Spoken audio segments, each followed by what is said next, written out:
창세기 39장. 요셉이 이집트로 끌려갔습니다. 보디발이라는 이집트 사람이 있었는데 그 사람은 파라오의 신하였습니다. 그 사람은 왕궁 경호대의 대장이기도 했습니다. 보디발이 요셉을 끌고 온 이스마엘 사람들에게서 요셉을 샀습니다. 여호와께서 요셉과 함께 하심으로 요셉이 성공하게 되었습니다. 요셉은 자기 주인인 이집트 사람 보디발의 집에서 살았습니다. 보디발은 여호와께서 요셉과 함께 계시다는 것을 알았습니다. 보디발은 여호와께서 요셉이 하는 일마다 성공하게 해주신다는 것을 알았습니다. 그래서 보디발은 요셉을 매우 좋아했습니다. 보디발은 요셉을 마음 놓고 믿을 수 있는 부하로 삼았습니다. 그는 요셉에게 집안일과 자기가 가진 모든 것을 맡겼습니다. 그래서 요셉은 집안일과 보디발이 가진 모든 것을 맡게 되었습니다. 그러자 여호와께서는 요셉으로 인해 보디발의 집에 있는 모든 사람들에게 복을 주셨습니다. 그리고 여호와께서는 보디발이 가진 모든 것, 집에 있는 것이나 들에 있는 모든 것에 복을 주셨습니다. 그리하여 보디발은 자기가 가진 모든 것을 요셉에게 맡겼습니다.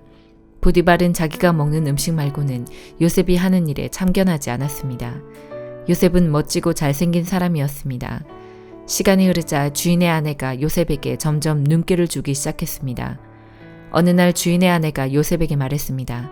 나와 같이 자자. 그러나 요셉은 거절했습니다. 요셉이 주인의 아내에게 말했습니다. 제 주인께서는 이 집의 모든 일을 저에게 맡기셨습니다. 주인의 집에는 저보다 높은 사람이 없습니다. 주인께서는 마님만 빼놓고 모든 것을 저에게 맡기셨습니다. 마님께서는 주인의 아내이기 때문입니다. 그런데 제가 어떻게 그런 나쁜 일을 할 수가 있겠습니까? 그것은 하나님께 죄를 짓는 일입니다. 주인의 아내는 요셉에게 매일 말을 건넸지만 요셉은 주인의 아내와 같이 자는 것은 말할 것도 없고 함께 있으려 하지도 않았습니다. 어느 날 요셉은 보통 때처럼 집으로 들어가서 일을 했습니다. 그러나 그 시간에 집에는 요셉밖에 없었습니다. 주인의 아내가 요셉의 옷자락을 붙잡고 말했습니다. 와서 나와 같이 자자. 그러나 요셉은 붙잡힌 옷을 남겨둔 채 집 밖으로 뛰쳐나갔습니다. 주인의 아내는 요셉이 옷을 남겨놓은 채 밖으로 뛰쳐나간 것을 보고 집에 있던 종들을 불러서 말했습니다. 내 남편이 우리를 창피스럽게 만들려고 저 히브리 노예를 데리고 왔나 보다. 저놈이 들어와서 나를 강간하려 했다. 내가 소리를 지르니까 저놈이 놀라서 도망쳤다. 저놈이 도망치다가 떨어뜨린 옷이 여기에 있다. 주인의 아내는 남편이 돌아올 때까지 요셉의 옷을 가지고 있었습니다. 그리고 남편에게 똑같은 이야기를 했습니다. 당신이 데리고 온 저 히브리 노예가 나를 강간하려 했어요. 그놈이 가까이 오길래 내가 소리를 질렀더니 이 옷을 버려두고 도망쳤어요. 요셉의 주인은 자기 아내가 요셉에 대해 하는 말을 듣고 매우 화가 났습니다. 그래서 보디발은 요셉을 붙잡아 감옥에 넣었습니다. 그 감옥은 왕의 죄수들을 넣는 곳이었습니다. 요셉은 감옥에서 살게 되었습니다. 하지만 여호와께서는 요셉과 함께 계셨으며 요셉에게 한결같은 사랑을 베푸셨습니다. 그래서 요셉을 간수장의 마음에 들게 하셨습니다. 간수장은 요셉에게 감옥에 있는 모든 죄수를 맡겼습니다. 요셉은 감옥에서 이루어지는 모든 일을 맡았습니다. 간수장은 요셉이 하는 일에 조금도 간섭하지 않았습니다. 그것은 여호와께서 요셉과 함께 계셨기 때문이었습니다. 여호와께서는 요셉이 무슨 일을 하든 성공하게 만드셨습니다. 마가복음 9장. 예수님께서 말씀하셨습니다. 내가 너희에게 진정으로 말한다.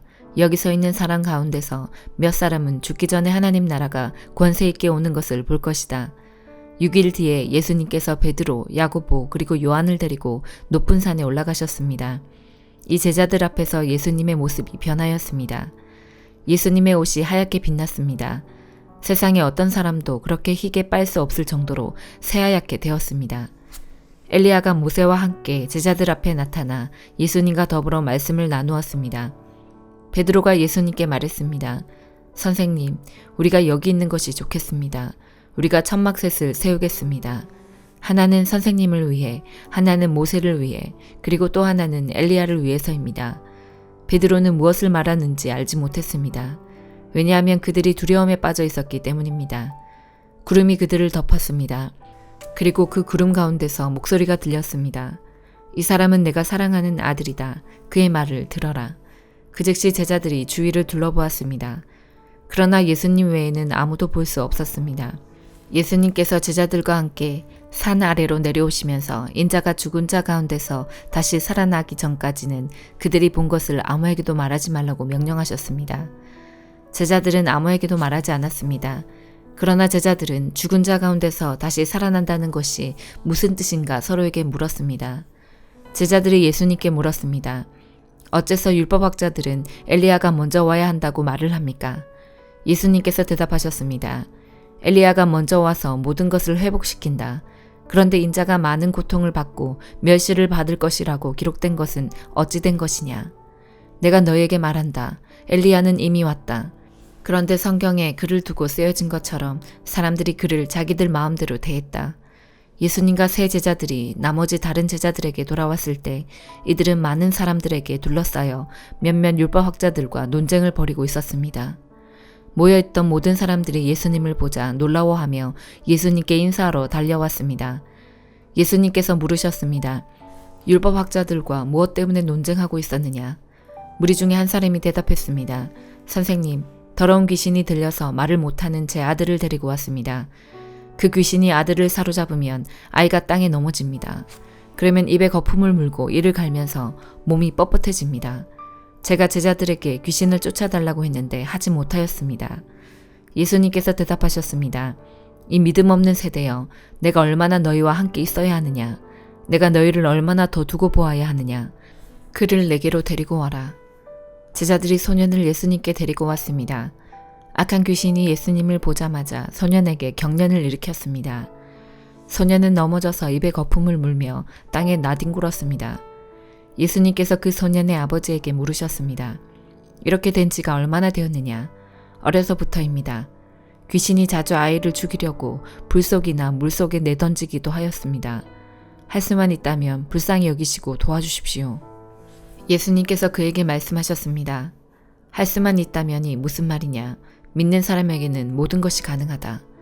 소년의 아버지가 즉시 소리쳤습니다. 제가 믿습니다. 제 믿음 없는 것을 도와주십시오. 예수님께서 많은 사람들이 달려와 모여드는 것을 보시고 더러운 귀신을 꾸짖으셨습니다. 이 듣지 못하고 말 못하게 하는 귀신아, 내가 너에게 명령한다. 소년에게서 나와 다시는 들어가지 마라. 더러운 귀신은 소리를 지르고 소년에게 경련을 일으키게 하고 나갔습니다. 소년은 마치 시체처럼 되었습니다. 그래서 사람들이 죽었다라고 말했습니다. 그러나 예수님께서 손을 잡고 일으키자 소년이 일어났습니다. 예수님께서 집으로 들어가셨을 때 제자들이 조용히 여쭈었습니다. 어째서 우리는 내쫓지 못했습니까? 예수님께서는 이런 종류의 귀신은 오직 기도로만 쫓아낼 수 있다고 대답하셨습니다. 예수님과 제자들이 그곳을 떠나 갈릴리를 지나가셨습니다. 예수님께서는 이것을 알리기를 꺼려하셨습니다. 예수님께서 제자들을 가르치셨습니다. 인자가 사람들의 손에 넘겨질 것이고 그들은 인자를 죽일 것이다. 그러나 죽은 지 3일 뒤에 다시 살아날 것이다. 그러나 제자들은 이 말씀을 이해하지 못했습니다. 그리고 예수님께 묻기를 두려워했습니다. 예수님과 제자들이 가버나움으로 갔습니다. 예수님께서 집에 계실 때 제자들에게 물으셨습니다. 너희가 오는 길에 무엇을 두고 논쟁을 벌였느냐? 제자들은 잠잠했습니다. 왜냐하면 그들이 자기들 중에서 누가 가장 높은가를 두고 길에서 다투었기 때문입니다. 예수님께서는 앉으셔서 12제자를 부르셨습니다. 그리고 말씀하셨습니다. 누구든지 첫째가 되려면 다른 모든 사람보다 나중이 되어야 하고 모든 사람의 종이 되어야 한다. 그리고 한 어린이를 데려와 제자들 가운데 세우셨습니다. 그 아이를 팔에 안으시고 말씀하셨습니다. 누구든지 내 이름으로 이런 어린이 하나를 받아들이면 나를 받아들이는 것이다. 또 누구든지 나를 받아들이는 사람은 나를 받아들인 것이 아니라 나를 보내신 분을 받아들인 것이다. 요한이 예수님께 말했습니다. 선생님, 선생님의 이름으로 귀신을 내쫓는 사람을 보고 하지 못하게 하였습니다. 그것은 그 사람은 우리를 따르지 않는 사람이기 때문입니다. 예수님께서 말씀하셨습니다. 그를 막지 마라. 내 이름으로 기적을 행하고 곧바로 나에 대해서 나쁜 말을 하는 사람은 없다. 우리에게 반대하지 않는 사람은 우리 편이다. 내가 너희에게 진정으로 말한다. 누구든지 너희가 그리스도의 사람이기 때문에 마실 물 한 잔을 건네주는 사람은 결코 상을 잃지 않을 것이다. 또 나를 믿는 어린아이들 가운데 하나를 죄짓게 하는 사람은 차라리 커다란 연자맷돌을 목에 걸고 바다에 빠지는 것이 더 낫다. 만일 네 손이 죄짓게 한다면 그것을 잘라버려라. 두 손을 가지고 지옥에 꺼지지 않는 불 속으로 던져지는 것보다 장애인으로 영원한 생명을 누리는 곳에 들어가는 것이 훨씬 낫다. 만일 네 발이 죄짓게 한다면 그것을 잘라버려라. 두 발을 가지고 지옥에 던져지는 것보다 저는 발로 하늘나라에 들어가는 것이 더 낫다. 만일 네 눈이 죄짓게 한다면 그것을 뽑아버려라. 두 눈을 가지고 지옥에 던져지는 것보다 한 눈만 가지고 하나님 나라에 들어가는 것이 더 낫다. 지옥에서는 벌레도 죽지 않으며 불이 꺼지지도 않는다. 모든 사람이 소금 절이듯 불로 절여질 것이다. 소금은 좋은 것이다. 그러나 만일 소금이 짠맛을 잃으면 무엇으로 다시 짜게 하겠느냐. 서로가 소금을 지니고 화목하게 지내라. 욥기 5장. 불러보게나 자네에게 대답할 자가 있겠는가? 천사에게 도움을 요청하겠나? 분노는 미련한 자를 파괴하고 시기는 어리석은 자를 죽이네. 하나님을 떠난 어리석은 사람이 잠시 성공하다가 갑작스런 재앙으로 망하는 것을 보았네. 그 자녀들이 안전하지 못하니 성문에서 매를 맞아도 구해줄 사람이 없다네. 굶주린 자들은 곡식 한 톨까지 먹어치우고 가시덤불에서도 양식을 구하네. 목마른 자들이 저들의 재산을 탐낸다네.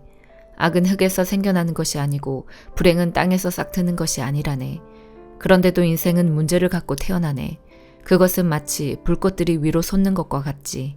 내가 자네라면 하나님을 찾고 내 문제를 하나님께 맡기겠네. 그분은 우리가 알 수 없는 위대하고 놀라운 일들을 셀 수 없이 행하시기 때문이지.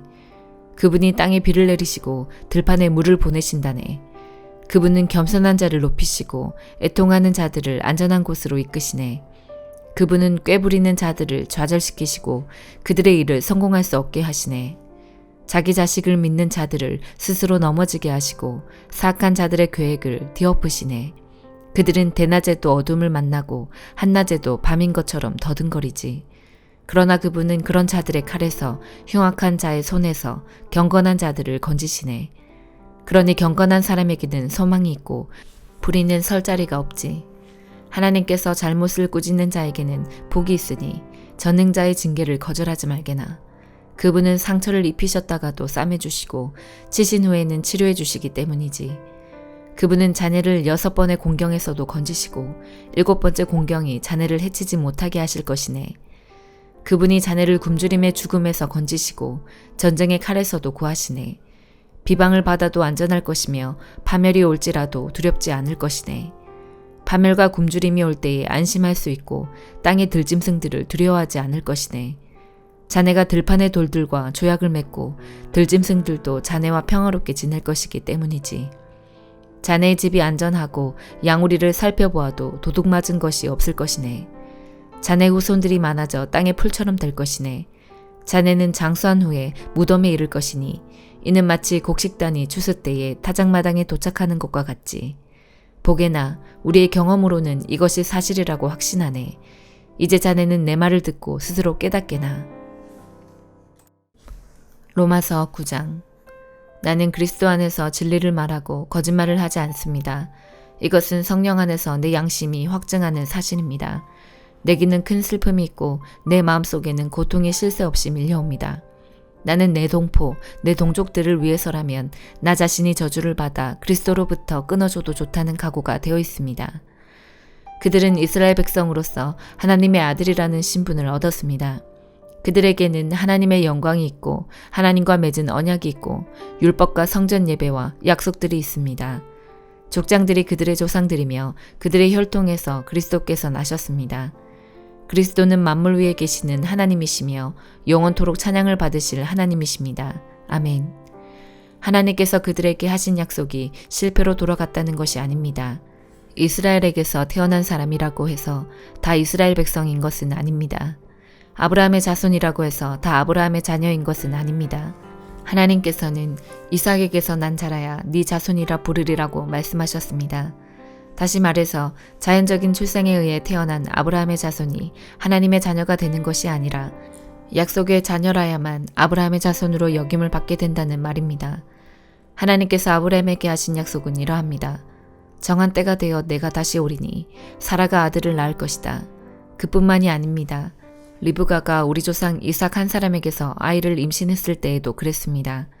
두 아들이 태어나기도 전에 그리고 그들이 무슨 선이나 악을 행하기도 전에 하나님께서는 선택하시는 목적을 굳게 세우기 위해 리브가에게 다음과 같이 말씀하셨습니다. 형이 동생을 섬길 것이다. 이렇게 말씀하신 것은 하나님의 선택이 사람의 행위가 아니라 불러주시는 분의 뜻에 달려있다는 것을 보여주기 위해서입니다. 이것은 내가 야곱을 사랑하고 에서는 미워했다라고 기록된 대로입니다. 그렇다면 우리가 무엇이라고 말할 수 있겠습니까? 하나님이 공정하지 못하시다고 말할 수 있겠습니까? 그럴 수 없습니다. 하나님께서 모세에게 내가 자비를 베풀고자 하는 사람에게 자비를 베풀고 불쌍히 여기고자 하는 사람을 불쌍히 여기겠다라고 말씀하셨습니다. 그러므로 모든 것이 사람의 요구나 노력에 달려있는 것이 아니라 하나님의 자비에 달려있는 것입니다.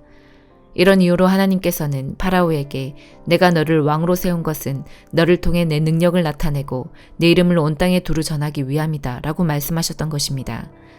그러므로 하나님께서는 그분의 뜻대로 어떤 사람에게는 자비를 베푸시고 또 어떤 사람은 완고하게도 만드십니다. 그러면 여러분 중에서는 나에게 이렇게 말할 사람이 있을지 모르겠습니다. 그런데 왜 하나님께서는 우리가 잘못했다고 우리를 책망하시는가? 하나님의 뜻을 거스를 사람이 누가 있단 말인가? 그러나 사람이 무엇이기에 감히 하나님께 말대꾸한단 말입니까? 토기 그릇이 자기를 만든 사람에게 나를 왜 이렇게 만들었소? 라고 말할 수 있습니까? 토기 그릇을 만드는 사람이 똑같은 진흙으로 귀하게 사용할 그릇과 천하게 사용할 그릇을 만들 권한이 없단 말입니까? 하나님께서 진노를 나타내시고 그분의 능력을 사람들에게 알리시기를 원하셨으면서도 멸망받기로 되어 있는 진노의 그릇들을 인내로써 참아주셨다면 어쩌겠습니까? 또한 하나님께서 그렇게 하신 것이 영광에 들어가도록 미리 준비하신 자비의 그릇들에게 그분의 풍성한 영광을 알게 하기 위해서였다면 어쩌겠습니까? 하나님께서 부르신 자비의 그릇이 바로 우리들입니다. 유대인 중에서만 부르신 것이 아니라 이방인들 중에서도 부르셨습니다. 호세아의 글에도 이런 말씀이 있습니다. 내 백성이 아니라고 말했던 사람을 내 백성이라 부르겠고 내가 사랑하지 않았던 사람을 사랑하겠다. 그리고 이런 말씀도 있습니다. 너희는 내 백성이 아니라고 그들에게 말한 그곳에서 그들은 살아계신 하나님의 아들이라고 불리게 될 것이다. 또한 이사야는 이스라엘에 관해 이렇게 외쳤습니다. 이스라엘 자손들의 수가 바닷가의 모래처럼 많을지라도 남은 자만 구원을 얻을 것이다. 주님께서 약속하신 말씀을 이 땅에서 신속하고 철저하게 이루실 것이다. 또 일찍이 이사야가 이렇게 예언한 것과 같습니다. 만군의 주님께서 우리에게 후손을 남겨두지 않으셨다면 우리는 소돔처럼 되고 고모라처럼 되었을 것이다. 이러한 사실에 대해 우리가 뭐라고 말하겠습니까? 의를 추구하지 않았던 이방인들이 믿음에서 나오는 의를 얻었습니다. 그러나 이스라엘은 의의 율법을 추구했지만 그것을 얻지 못했습니다. 왜 얻지 못했을까요? 그것은 그들이 믿음에서 나오는 의를 추구한 것이 아니라 그 의가 마치 행위에서 나오는 것으로 생각하고 의를 추구했기 때문입니다. 그래서 그들은 걸림돌에 걸려 넘어지고 말았습니다. 성경에 보아라, 내가 시온의 사람들의 발에 부딪히게 하는 돌과 사람들을 걸려 넘어지게 하는 바위를 놓으리니 그를 믿는 사람은 부끄러움을 당하지 않을 것이다 라고 기록된 것과 같습니다. 아멘.